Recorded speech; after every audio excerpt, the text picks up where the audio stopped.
Evan scrolled, cynical and bored. Another Friday night, another parade of online profiles blurring into one. He scoffed at the algorithms, the perfect matches, the idea that fate could be coded. Then he saw her, Mia.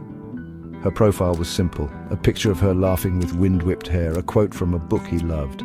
It was a flicker of warmth in the digital cold. He hesitated, a message forming, then dissolving in his mind. What was the point? He'd been down this road before, conversations fading like old photographs.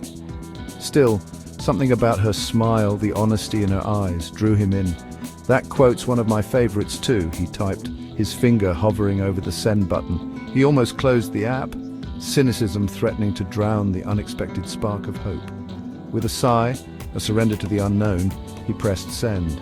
The message sailed into the digital ether, a tiny bottle carrying a hesitant hope. It felt foolish, hopeful, terrifyingly open. He tossed the phone onto the coffee table, trying to ignore the rapid thump of his heart. A reply. He hadn't expected that. Mia's words filled his screen, witty and warm. They talked about books, old movies, and the quirks of their days. Each message was a surprise, a little gift unwrapped with nervous anticipation. He found himself smiling at her messages on the train, laughing at her jokes while walking the dog.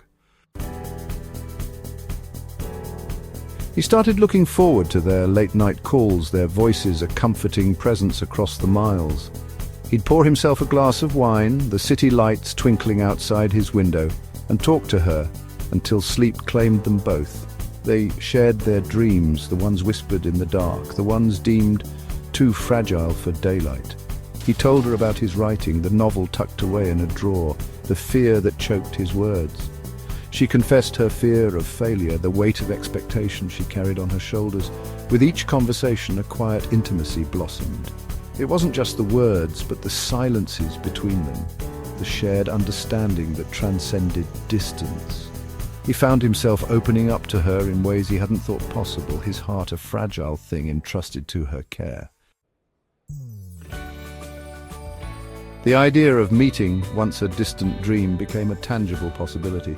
He found himself picturing her laugh, the way her eyes crinkled at the corners when she smiled. The fear was still there, but it was outweighed by a longing he couldn't ignore. They decided to meet in a small cafe, a neutral ground where the smell of coffee and old books hung heavy in the air. He saw her before she saw him, her hair bathed in the afternoon sun, her head bent over a familiar book. His heart stuttered, his breath catching in his throat. As she looked up, her face breaking into a smile that mirrored the one in her profile picture, he knew